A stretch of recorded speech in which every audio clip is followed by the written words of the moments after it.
This is Iowa Talking Points, the candidates, produced by Studio 5 at Mudd Advertising, Totally Iowa Media, and News Talk 1540 KXCL, where you hear from the candidates in contested races in the June 2026 Iowa primary election.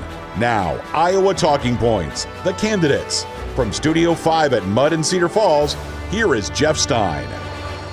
Hello and welcome. There will be a new member of Congress representing Northeast Iowa's 2nd District in Washington in January of 2027. It's an open seat due to the incumbent seeking other office. There are 3 Democrats seeking their party's nomination to be on the November general election ballot, and one of them joins us at the Iowa Talking Points table today. She is Lindsay James. Ms. James is a Democrat seeking the nomination in House District Number 2. LindsayForIowa.com is the website. That's FOR, LindsayForIowa.com. Thank you so much for taking the time. It's a real honor to be here. You are a member of the state legislature, so this is not the first campaign you have run, but let's start with why you decided to make the run for Congress this session. Yes, sure. Well, it's such an important question. I am, for those of you who don't know, I am a mom. I'm a chaplain. I am a state representative. We're currently legislating right now, hoping to be done with business. We're overtime, hoping to be done with business very soon. But this past summer, when I saw policies coming down from D.C. that would strip folks of health care, potentially put that at risk, and the impacts of that, I started to feel a deepening sense of concern about what's happening in Washington, D.C. And I have spent my career as a someone who has worked in state government, listening to folks all across the district. I've knocked 10,000 doors in my first campaign alone. I've knocked thousands and thousands of doors ever since then for the last 8 years. And I have heard over and over again that Iowans are making impossible choices because of their economic realities. And they're doing that in the wealthiest country in this world, and we all know, and I think can all agree that that's not right. And so I wanted to take all of this experience that I had in the Iowa State Legislature and start shaking things up and saying some things in D.C. So what led you to make the run for Des Moines, first of all? Because, again, that's no small undertaking. Yes. I'm not sure people understand the commitment that's required just to run, much less to serve. Sure. So in 2016, I had a 6-year-old daughter at the time. She's now 16, which, why does it go so fast? It's been wild.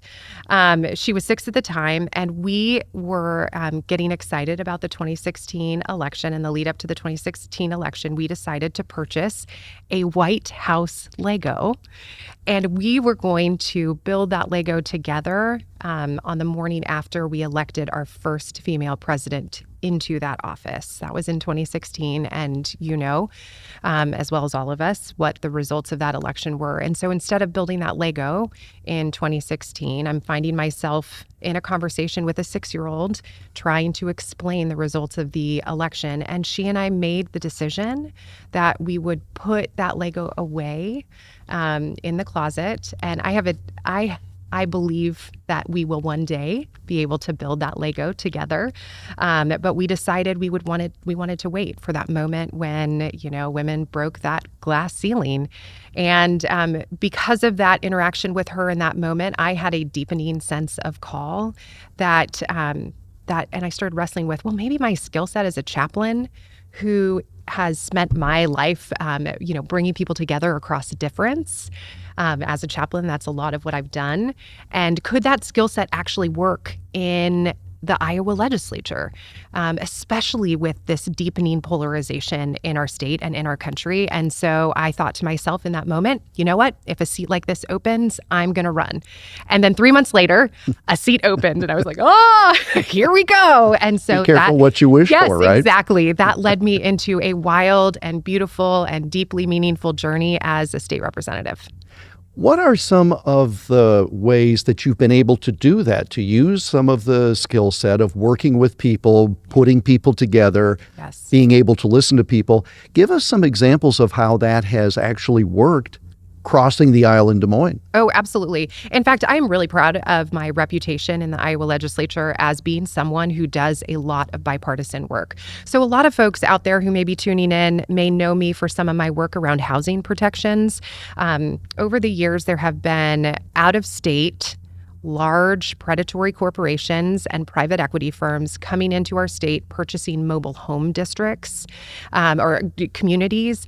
And instead of furthering affordable housing, which is what the purpose of mobile home communities are, instead what we saw are these predatory corporations price gouging families out of their home. And so I've been in the Iowa legislature for 8 years. 7 of those years, I've worked very, very closely across the political aisle with representatives to better protect mobile home residents. And so every year we put together policies that will create protections for residents living in mobile home communities. And every year that policy gets a little bit further along in the process. And so there's a lot of work that I've done in housing, in the healthcare arena when it comes to working with Republicans across the aisle to pass legislation, AI. So there's a lot of different areas that I've worked on. But part of this is, for me, this is about doing what's good and right and just for my neighbor. I'm a person of faith. That is what really matters to me and motivates me to make sure I'm caring for my neighbor. And I don't care what political affiliation one is. I care about doing what's right and getting the work done. And I think folks are exhausted by politics right now, and they're longing for someone who will lead out of deeply held moral convictions and a center, not just lead out of whatever is politically advantageous at the time. So I'm really proud of my reputation in the Capitol around the bipartisan work we've done. Remind folks who may not be aware, your state legislative district, what area of the state is that? Sure. So I represent Iowa House District 71, which is the city of Dubuque. So yes, we've got a portion of the city. And that is an area, having visited not long ago, there's a lot of economic development and revitalization. And that comes with a variety of challenges as well. For someone who's listening who, as you mentioned, is struggling, they're trying to make decisions about what bills to pay, what can you as a member of Congress do to help alleviate some of their burden? Yes. Well, let me tell you a few stories. Please. So some of the stories that I've heard at people's doorsteps. So, thousands and thousands of doors. I've stood on people's porches. I've sat in their living rooms. I've, eaten meals at their, kitchen or dining room table with folks. And it is a privilege to do this work because you get invited into their life in a really meaningful way. And they share with you the burdens and the challenges that they're facing. And over again, I heard the same story, just a different iteration about these impossible choices. So a conversation with a mom who was talking about the fact that she was making an impossible choice. Do I pay for my utility bill, or do I buy my daughter a winter coat? A family grappling with the impossible choice. Do we pay our rent, or do we put food on the table for our kids? I talked to one gentleman in a mobile home community who said to me, with these increased costs, he said, Lindsay, I'm making the impossible choice. Do I pay for my rent and keep my mobile home, or do I pay for my insulin medication and keep my foot?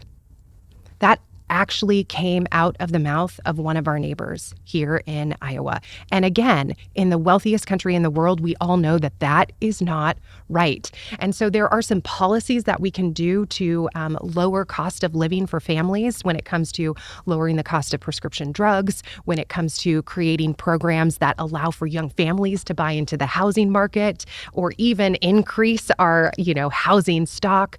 There's ways that we can address grocery costs and other kinds of increasing cost of living. I believe that we're kind of at a crisis point, especially in Iowa. Too many people making impossible choices because of their financial realities. Broadly speaking, what is the biggest issue you see as an incoming member of Congress in 2027? Sure. So, I'm going to go back to that big, beautiful bill, which again, I would argue is only beautiful for billionaires. In Iowa's 2nd Congressional District alone, 27,000 Iowans are at risk of losing their health care. That doesn't just harm 27,000 Iowans in this district. It has a ripple effect on all of us, because what happens when someone gets sick? They end up in the emergency room, and that cost is exponentially higher than preventative care or going to your family provider. And then that cost, because it's taken on by the insurance companies, gets spread out onto all of us. So every single one of us in Iowa, because of the quote, big, beautiful bill, will see an increase in premiums, and we're already seeing it. And as a state legislator and as someone who is really wrestling with our healthcare system, one of the things that I'm doing is talking to providers who are making impossible choices themselves. Do we keep our, how do we keep our lights on and keep our payroll going, or do we have to close our doors? Now, we are number one in the country for rising cancer rates. And so the combination of that is utterly terrifying. We are, providers concerned about closing their doors, increasing in cancer rates, which is going to cause, skyrocketing health costs in our state. And we need to get to work day one on healthcare issues. Lindsay James is a Democrat. She is running for Congress from the 2nd Congressional District. Lindsay4Iowa.com is the website. We'll continue the Iowa Talking Points, the candidates conversation with Representative James after a short break. All the great news talk programs you love from KXCL on your radio can be with you wherever you go. I'm Todd Starnes. This is Mark Levin. I'm Tim Harwood. Bill O'Reilly here. I'm Kim Commando. Hey, it's Glenn Beck. I'm Jeff Stein. Just download the free KXCL mobile app. You can find us in the App Store or Google Play. Make sure you never miss a second of the conversation. Download the KXCL app today. It's a great way to stay connected to where Iowa comes to talk. One opportunity. Change your career.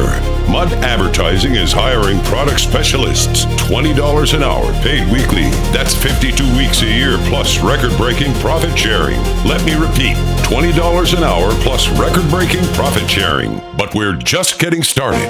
The best in the business: 401k, company match, gold standard health plans, on-site fitness center, generous paid time off, and so much more. Apply today and don't look back.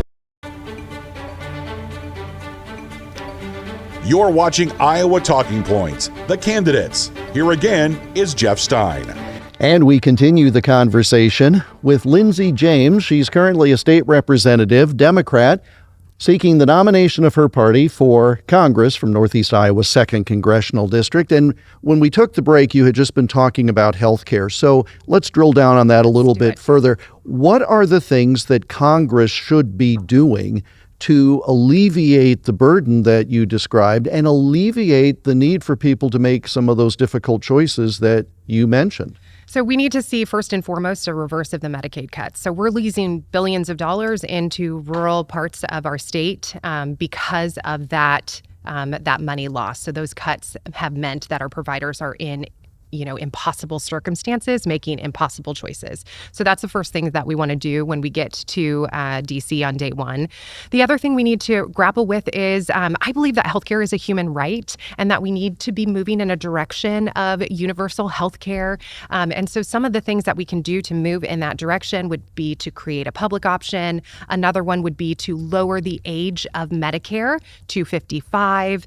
Another option would be allowing for Medicare, when it comes to pharmaceutical costs, be able to negotiate prescription drug costs at a greater degree. So there's some low-hanging fruit policies that we can do to initially, lower the cost of expenses for Iowans.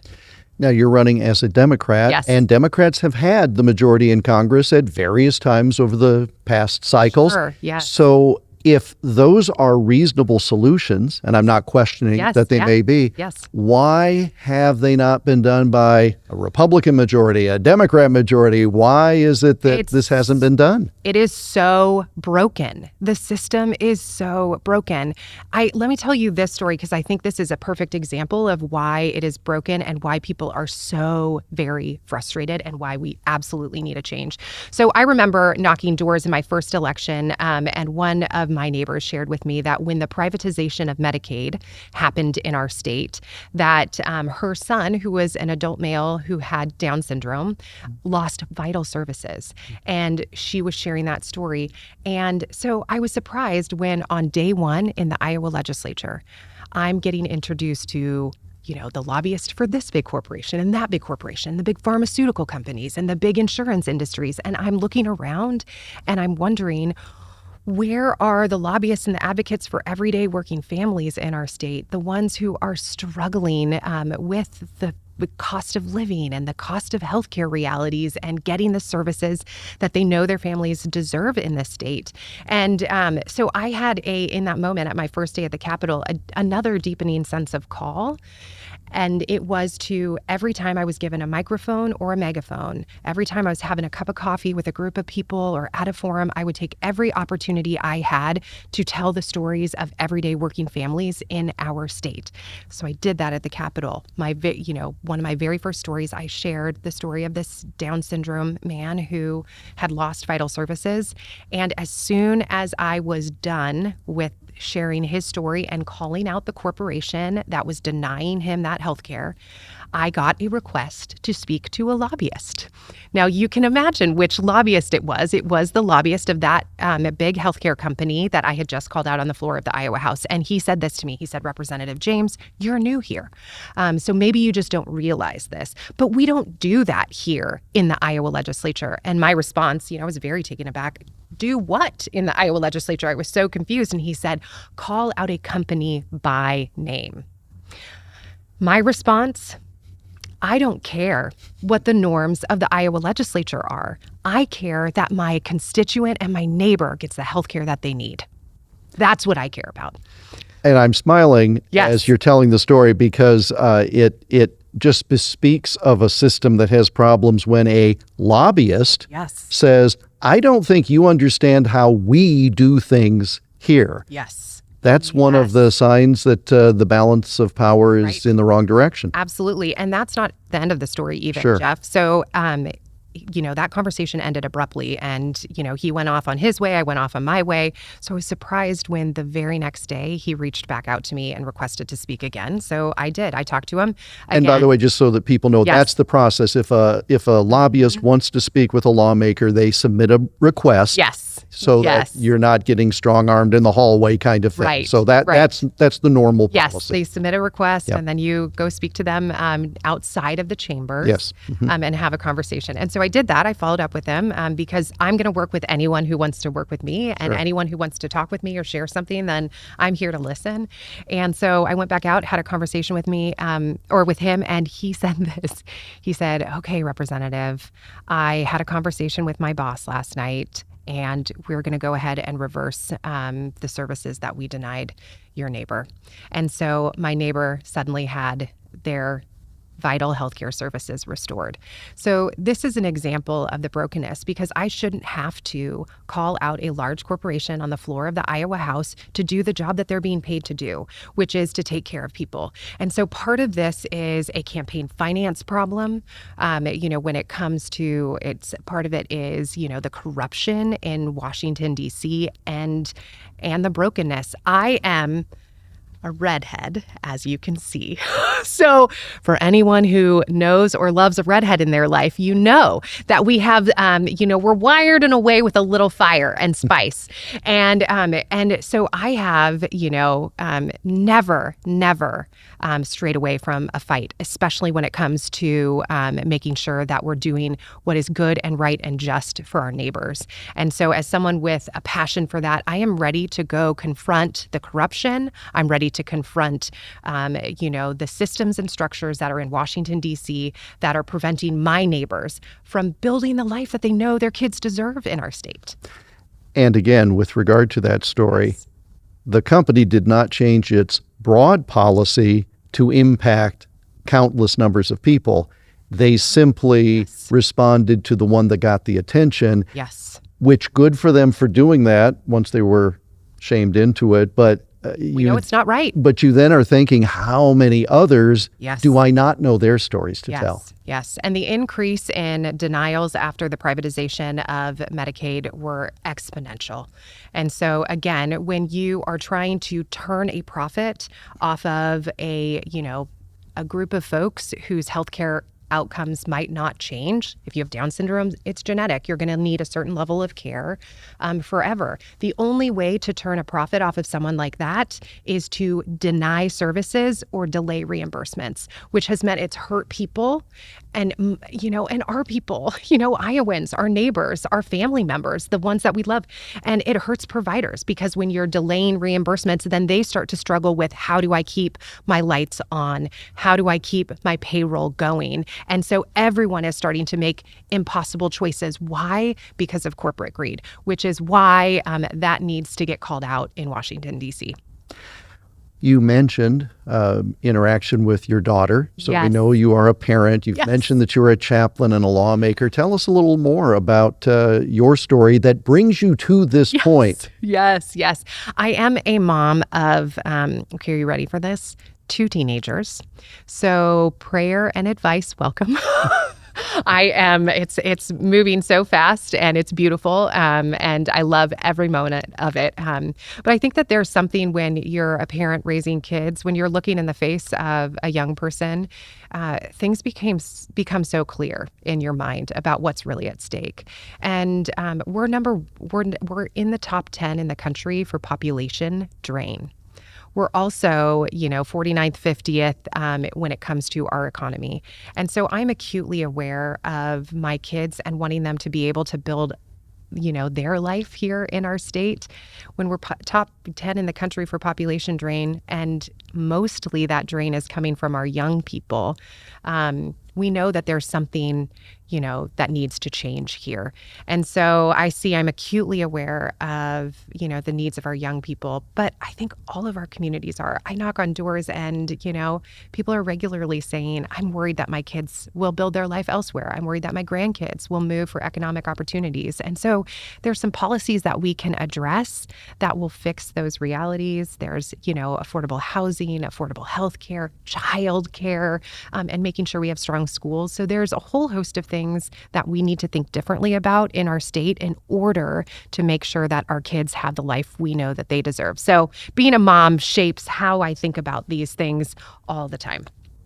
And because you mentioned you are a chaplain. Yes. Faith is involved. And in a number of the conversations, by the way, with candidates on both sides of the political aisle at this table in this series, we've heard from many who are ordained. And I find that a very interesting thing. How does that impact the work you do? Yeah, sure. So one of the most influential scriptures in my life is the parable of the Good Samaritan.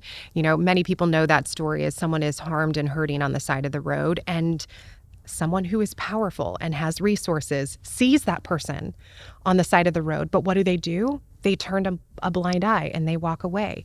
The next person who has the resources and could help, what do? They turn a blind eye and they walk another way. And it takes the Good Samaritan to actually see the person on the side of the road and stop and pick them up and give them the health care and the help that they need. But what is so profound to me about this parable is what Martin Luther King Jr. did when talking about it. What Martin Luther King did was he said, this isn't just about picking someone up off of the side of the road and helping them. It's about fixing the road. Because part of what King knew about that road was that it was notorious for violence and exploitation of people, and that happened on a regular basis. People were harmed and hurt on the side of that particular road. And so he said it's not just our responsibility to pick up the person who is harmed and hurting, it's our responsibility to fix the road. And that, for me, is why I feel so deeply compelled to get after the systemic issues that our country is facing right now, whether it's healthcare, whether it's, our very foundation of democracy and voting rights and, human rights in our country, whether it's the biggest challenges that we're facing. We got to fix what's really at the root of that problem. Again, huge, pointing to campaign finance reform and the corruption in Washington, D.C. Lindsay James is our guest at the Iowa Talking Points table. She's a state representative, a Democrat running for her party's nomination, House District 2 in the June primary. More of this Iowa Talking Points, the candidates conversation, after a short break.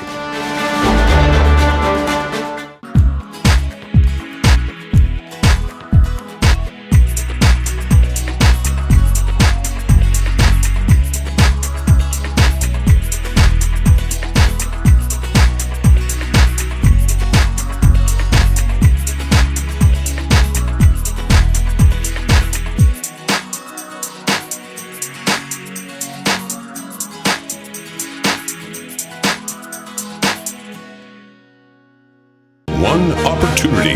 Change your career.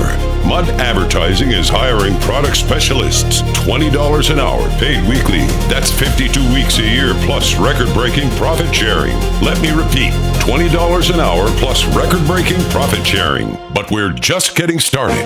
The best in the business: 401k, company match, gold standard health plans, on-site fitness center, generous paid time off, and so much more. Apply today and don't look back. Watch all the programs in the Iowa Talking Points series online at iowatalkingpoints.com. Iowa Talking Points, the candidates, continues with Jeff Stein. And we continue with Democrat Lindsay James. She's running for Congress, Northeast Iowa's 2nd Congressional District, lindsayforiowa.com. I mentioned as we began the program, you're one of 3 Democrats running in the primary. For an Iowa Democrat who's trying to decide between you 3, what distinguishes you from the other 2 in the race? Sure. I would say first and foremost, I am the only candidate in the race who has ever won an election. I'm the only candidate in the race who has actually served in an elected office. And so I have a lot of experience in both of those areas. And part of what I want folks to think through in this moment is that the direction which our state is careening and our country is careening at this moment, we're going to need someone with experience who can get to work on day one. We're 50th in the economy. We're 48th when it comes to wages. We're number 1 in the country for rising cancer rates, number 2 in the country for the sheer number of cancer rates. I mentioned before, we're in the top 10 in the country for population drain. There's so many challenges that our state is facing, not only those challenges, but also a budget deficit of $1.4 billion. The way in which our state and our country is currently careening is very alarming. And so we need someone who can step up on day one and start righting the ship. And so that would be one thing that I would say puts me at an advantage. But the other piece of this equation is I believe that people are exhausted by politics. I have knocked thousands and thousands and thousands of doors all across this district, all across the state. I know Iowans and the challenges that Iowans are facing. And people are exhausted by politics. And I am someone who is motivated by deeply held moral convictions. And I think people are longing for someone who will go and do the right thing in Washington, D.C., not just advance their own political career or pocketbook. I am morally compelled by my faith to fight for my neighbor. And I think people are longing for that more than anything. And I alluded to this earlier when I was talking about the different candidates, but we are seeing, I think, a revival of, quote, faith, especially among young people. Yes. To what do you attribute that? As a person who is involved in politics and in ministering to people? I think there's a longing, again, to elect people who have a moral compass, who are going to do the right thing, who actually care about their neighbors. I mean, if there's one thing I want folks to hear and feel when they're interacting with me is that I will have their back. I don't care what your political affiliation is. I believe everyone is made in the image of God and deserves that kind of human dignity. And so I'm going to do everything I can to make sure that everyone has the opportunities to build the life that they know they deserve and their kids deserve in this state. You're talking about a number of programs. Yes. We're also talking about a federal deficit that by the time you would take office, I think would be $40 trillion. Yes, real problem. So the short of it is, Yes. how do you pay for the things you want to do? Yes. So I think I touched a little bit on this, but I believe in fairness. And right now, big corporations and the extraordinarily wealthy folks in our state and in our country, billionaires, are not paying their fair share. And so we need to rethink our tax policy so that it comes to the fact that we need big corporations and billionaires to pay their fair share into the system that they have benefited from. It is deeply disturbing to me when I see corporations who have built their success of their companies on the backs of Iowa workers, taking those very operations and moving them to Mexico. I mean, we just saw Whirlpool announce another 400 layoffs because they are expanding a line in Mexico. These are the kinds of decisions that are being caused by bad policies in Washington, D.C. Bad policies like tariffs. It's not just our manufacturing companies that are being impacted by tariffs. It's also our farmers. So we have a lot of things that we need to fix immediately when we get into Washington, which is, again, why I think you need someone who understands policy, who has the experience, and who can get to work on day one. Now, you use the phrase fair share, Yes. and I've used the analogy in other contexts where people have said, you did not, but people have said, tax the rich. Mm-hmm. And people hear that and say, whew, good, that's not me, because nobody thinks of themselves as rich. Sure. And so when you say fair share, tell me how we implement that and I'm not looking for a terribly granular answer, but we hear that. What do you mean by that? There's so many tax loopholes right now that are allowing for billionaires to pay less than everyday Iowans pay in their taxes. We need tax relief to go to everyday working families in Iowa. We need to build out the middle class, and that means making billionaires pay their fair share. They are billionaires because they have benefited off of the systems and structures in our country, and they have benefited off of the backs of everyday working families in our state and in our country, and they need to pay their fair share. Obviously, there's a problem with the deficit. Sure. Because if, for example, the government made a profit of $1 trillion a year, it would still take more than 2 generations to pay it off, and that's not counting the interest. So there's got to be something more than simply revising the tax code. Are there some areas of spending broadly that perhaps should be curtailed a bit in order to place the limited resources elsewhere? Yes, we're seeing billions and billions of dollars go to a forever war right now in Iran. That means we're having difficulty funding our healthcare in Iowa. Families are having difficulty putting food on their table. That is a war of choice that, has meant that it's not only cost the very lives of Iowan service members and American service members, but it's cost us billions of dollars that could be going to our schools, to helping build more housing for families here in Iowa, for making childcare actually accessible and affordable for young people. I mean, I talk to moms who are making choices about whether or not they expand their family precisely because of the cost of childcare. And again, I believe that Iowans deserve to build the life that they want and have dreamt of, and we want them to do that here in our great state. We need to have better accountability when it comes to our budget, when it comes to our tax policies, and we need to dig deeply to do that as urgently as possible and get to work on that now. We're speaking with Lindsay James. She is a Democrat running for Congress from Iowa's Northeast Iowa District. That's the 2nd District, lindsayforiowa.com. One of 3 Democrats in the June primary. A final segment as Iowa Talking Points, the candidates, continues after this break. Iowa has a wonderful heritage. And each day I'll share these stories of historic people and events with you. I'm Jeff Stein. Join me for the Iowa Almanac program and learn more about this great place we call home. Now 7 days a week. Listen on radio stations across the state, via podcast, or at iowaalmanac.com. one opportunity. Change your career. Mud Advertising is hiring product specialists. $20 an hour, paid weekly. That's 52 weeks a year, plus record-breaking profit sharing. Let me repeat, $20 an hour plus record-breaking profit sharing. But we're just getting started. The best in the business, 401k, company match, gold standard health plans, on-site fitness center, generous paid time off, and so much more.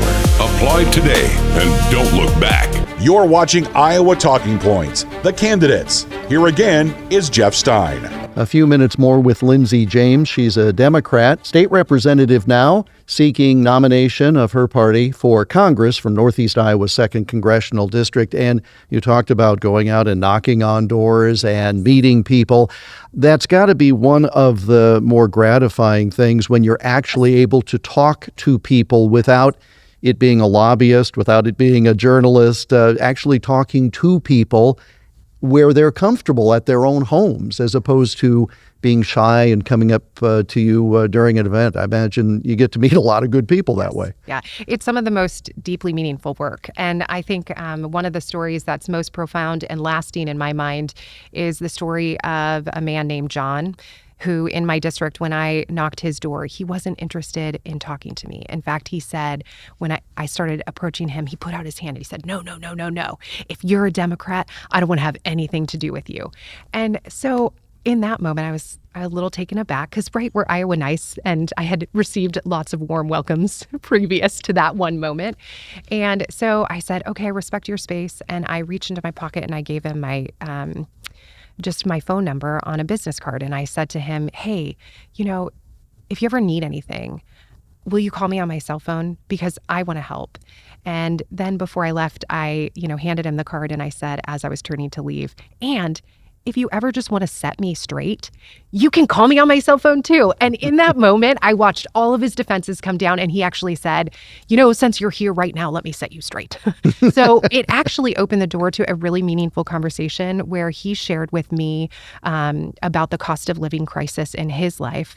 And I asked him, well, what does financial stability look like for you? And this is what he said. He said, Lindsay, financial security for me is being able to afford Happy Joe's Pizza twice a year for my kids' birthday parties. That was it. That was the dream. And so after that interaction, as we are saying our goodbyes, I don't know if he actually voted for me, but he did say, as I was leaving, he said, well, hey, Lindsay, if you ever need a bodyguard, I'd totally join your campaign and be your bodyguard. Plus, I think you'd pay good wages. And I share that story because twofold. One, it shows that folks are really struggling with their economic realities, making impossible choices. But two, there is a way to do that, to do this, that is better than what we're seeing from politicians in Des Moines and in D.C. It's a way in which we can connect again with our neighbors despite our political affiliation. I, again, am a person of faith and deeply convicted. That's where my motivations come from, is care for my neighbor. And I'm going to do everything I possibly can to make sure that their voices are heard in D.C. Regardless of how the 2026 election turns out, yes, whichever party has the majority in the U.S. House, it'll be a slim majority. Yes. I think that's about the only thing we know. We don't know which party, but it won't be by much. And you have served as the minority party yes, in Des Moines. How would you address getting your agenda, your issues across if you are part of a slim majority as opposed to part of a slim minority in yes, Washington? Yes. I again will tell you that, as a fiery redhead, I'm persistent, although my husband sometimes says it's stubbornness. So they may be synonyms. Maybe, yes. Sure. Yes. But there is something, there's too much at stake right now not to find a way forward. And one of the things that I am good at is working with anyone who will work with me. And we see that in the Iowa legislature. I'm not going to mince my words when we need to speak truth to power. I'm not going to mince my words when something needs to be said because one of my neighbors is being exploited. I'm going to say what needs to be said, and I'm going to fight for what's right. But also, I have a reputation and an ability to, again, cross the aisle because I believe all people are made in the image of God and are worthy of human dignity and respect, and I will work with anyone. And so, I often joke about the fact that on the floor of the Iowa legislature, one day I got in a tussle with another legislator about an issue, but that next morning we had a meeting together about mobile home protections. And so after the debate, I went up to him and I said, Representative, are we okay? And do you still plan to have our meeting tomorrow morning at 10 a.m.? And he looked at his feet and he said, yes, Lindsay, I just disagree with you, but yes, I'll be there. I'll be at the meeting. We'll get that policy done. So that's the kind of person that I am. And I intend to build those kinds of relationships in Washington, D.C., but call out the corporations and the corporate greed that is really destroying the system. And you've mentioned campaign finance reform a couple of times. And so take a moment to talk about how you do address that, because there are pressures on a state representative in Des Moines, as you have properly noted. Yes. I can only imagine it's 1,000-fold worse when you start talking about a national office or the national party trying to help you get there. So what needs to be done, and how can you as an individual stand up for what you believe in the face of that kind of pressure? Yes. So I have made a commitment. I am loud and proud not taking corporate PAC dollars in my campaign for Congress. Full stop. The second thing is I stand against stock trading, congressional member stock trading, and will be a loud advocate to change that system. I will do everything I possibly can to overturn Citizens United. So I'm actually endorsed in this primary by the largest anti-corruption organization in the country called End Citizens United. They generally don't get involved in primaries, but they have gotten involved in my primary because they believe that I am the best voice to fight against the corruption in Washington, D.C. We just have a couple of minutes. Yes. You are asking Iowa Democrats to select your name on the ballot in June. I'll let you speak to them directly. Yes, yes. Well, if there is one thing I want you to hear loud and clear is that I'm going to do everything I can to have your back when I am in Washington, D.C. The system is broken, and we need to do everything we possibly can to make sure your stories are the ones that are being told, and the decisions and the policies that come from our leaders in D.C. reflect your lives. And so I'm going to continue to do everything I can to fight for you. Lindsay James, our guest at the Iowa Talking Points table today. Thank you for taking the time, and good luck on June 2nd. Thank you. Thank you. Thank you. She is currently a state representative, Democrat, running for her party's nomination, 2nd District, that's Northeast Iowa. And again, the website is lindsayforiowa.com. That's the word for F-O-R, lindsayforiowa.com. That brings us to the close of this edition of Iowa Talking Points. The candidates, as always, we thank you for joining us. This has been Iowa Talking Points, the candidates, produced by Studio 5 at Mud Advertising, Totally Iowa Media, and News Talk 1540 KXCL. For more information on this series, go to iowatalkingpoints.com.